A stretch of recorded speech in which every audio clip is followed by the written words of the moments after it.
नाज़रीन, मैं हूँ ज़ुल्फ़िकार राहत और आज मैं बात करूँगा TLP के ऊपर से जो कालअदम की पाबंदी ख़त्म हुई है और अब TLP भी पाकिस्तान की सियासत का हिस्सा बन गई है और दोबारा से वो इलेक्शन में भी जा सकेगी और पाकिस्तान के पॉलिटिकल प्रोसेस का उसी तरह हिस्सा होगी जैसे बाकी पार्टीज़ हिस्सा हैं। हंगामी तौर पे पंजाब काबीना ने बाई सर्कुलेशन समरी के ऊपर घरों से वज़रा के दस्तखत करवाए और फौरी तौर पे कालअदम का लफ्ज़ हटा दिया। इससे PTI और TLP के इत्तेहाद का अमकान तो बढ़ गया बल्कि यकीनी तौर पे इत्तेहाद कायम होने जा रहा है। दोनों पार्टीज़ के कायदीन दावा कर रहे हैं कि फ्यूचर में 2023 पे दोनों पार्टीज मिलकर इलेक्शन लड़ सकती हैं और नून लीग और पीपल्स पार्टी को टफ टाइम दे सकती हैं। लेकिन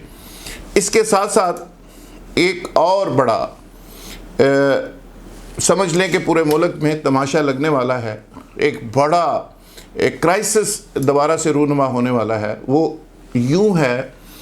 कि MKM ने एक मुतालबा कर दिया है कि अगर TLP के ऊपर से कालअदम का लफ्ज़ हट सकता है तो हमारा कसूर क्या है और हमें क्यों दीवार के साथ लगाया गया है। और आज MKM के जो कायद हैं उन्होंने बाज़ाब्ता मकबूल सिद्दीकी साहब ने, जो वफाकी वज़ीर भी हैं,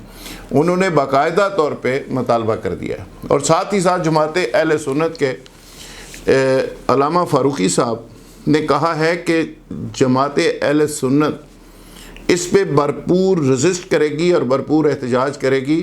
स्पाई सहाबा के ऊपर से पाबंदी क्यों नहीं हट सकती। तो नाज़रीन, आपको याद होगा कि सिर्फ मामला TLP का नहीं है, यहाँ पे एक लंबी फहरिस्त है, एक लंबी लिस्ट है मुख्तलिफ तंजीमों की जिनको नेशनल एक्शन प्लान के बाद कालअदम करार दिया गया, जिनको टेररिस्ट करार दिया गया और जिनके फंडिंग रोकी गई, जिनका FATF की वजह से, मनी लॉन्ड्रिंग की वजह से, कुछ दीगर इश्यूज़ की वजह से तमाम लोगों के अकाउंट्स मुजमद किए गए, उनकी फंडिंग रोकी गई,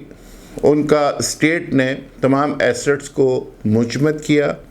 और साथ ही साथ उनको कालअदम करार दे दिया। अब TLP को हंगामी तौर पे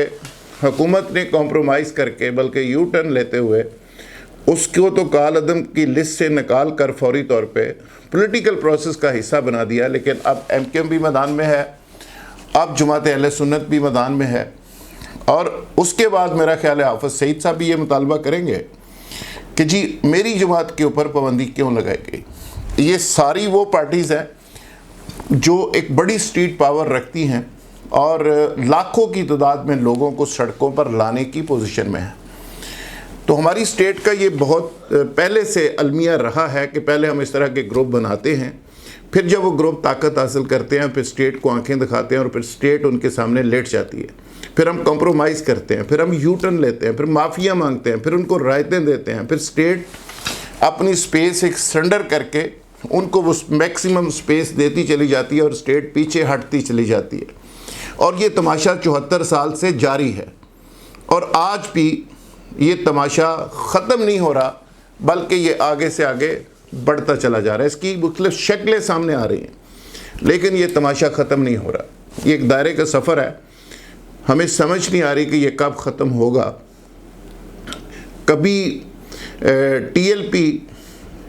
बहुत अच्छी जमात होती है, कभी फिर कालअदम हो जाती है, फिर जब वो एहतजाज करते हैं तो फिर उनको कालअदम की लिस्ट से रातों रात निकाल दिया जाता है। तो इसका मतलब है कि स्टेट ने ख़ुद डिसाइड कर दिया कि जो लोग इस तरह जत्था बना के आएंगे, इस्लामाबाद का रुख करेंगे, एहतजाज करेंगे और हमें गालियां देंगे तो स्टेट उस पर कॉम्प्रोमाइज़ कर सकती है। यानी आपने एक प्रेसिडेंट सेट कर दी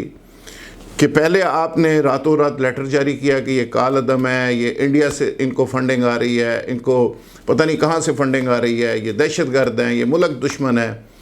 ये मुल्क दुश्मनी के सर्टिफिकेट भी हम रातों रात जारी करते हैं। पहले एक आधी फ्रेंचाइज होती थी, अब तो हर जगह से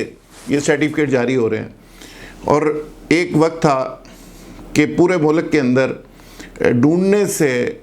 कोई मुल्क दुश्मन नहीं मिलता था, अब कोई मुहब्बे वतन नहीं मिल रहा।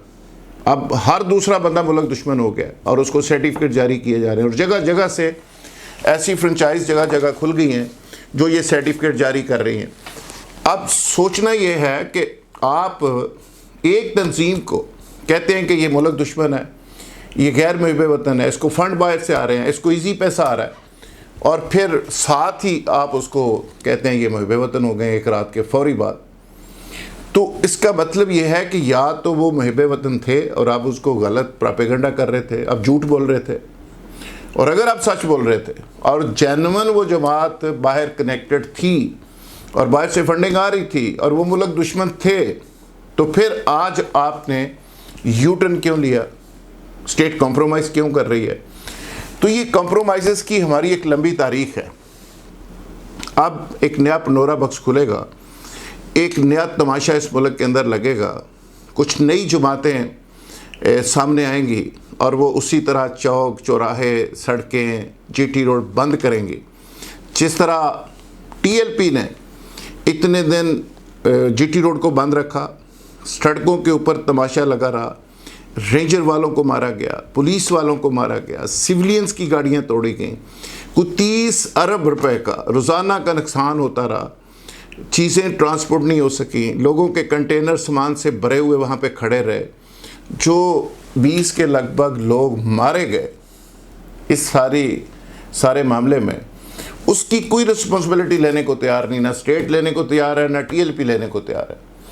تو یہ تماشا پھر لگے گا. حکمرانوں نے ایک راستہ ایسا کھول دیا ہے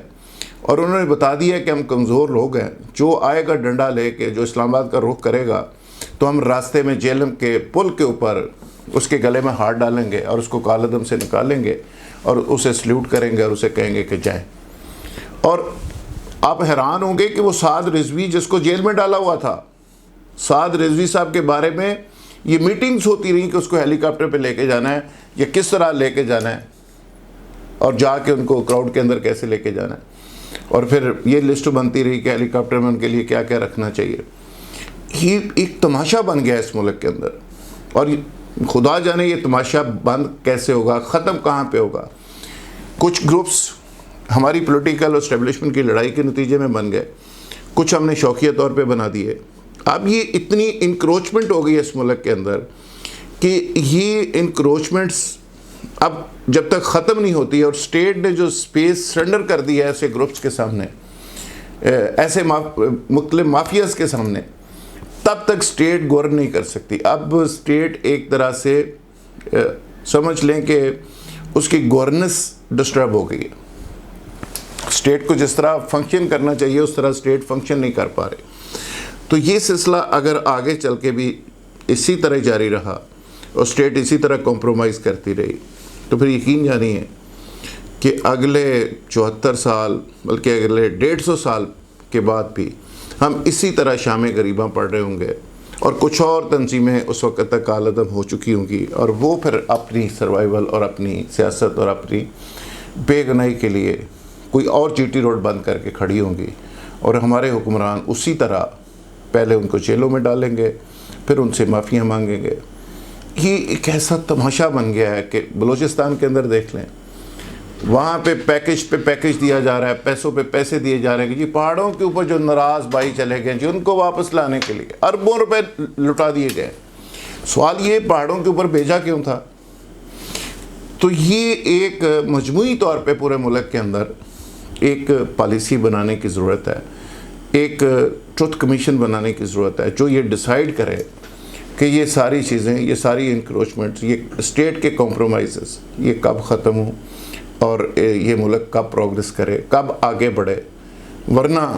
پھر اسی طرح ایک دائرے کا سفر ہے، وہ چلتا رہے گا، اسی طرح جاری رہے گا. کبھی کسی گروپ کو اسٹیبلشمنٹ سپورٹ کر رہی ہوگی اور کبھی کسی گروپ کو پولیٹیکل لوگ سپورٹ کر رہے ہوں گے. تو یہ چیزیں پھر مجھے لگتا ہے کہ ہماری قسمت میں یہ تماشا اسی طرح چلتا رہے گا. ناظرین، اس دعا کے ساتھ اجازت کہ اللہ کرے اس ملک کے لیے جو آنے والا دن ہو وہ بہتر ہو، لیکن ہمارے حکمرانوں کے اعمال آپ کے سامنے ہیں، ہماری ان پہ نظر رہے گی انشاءاللہ، اور دوبارہ دعا اس پہ انشاءاللہ پھر اپڈیٹ کریں گے. بہت شکریہ.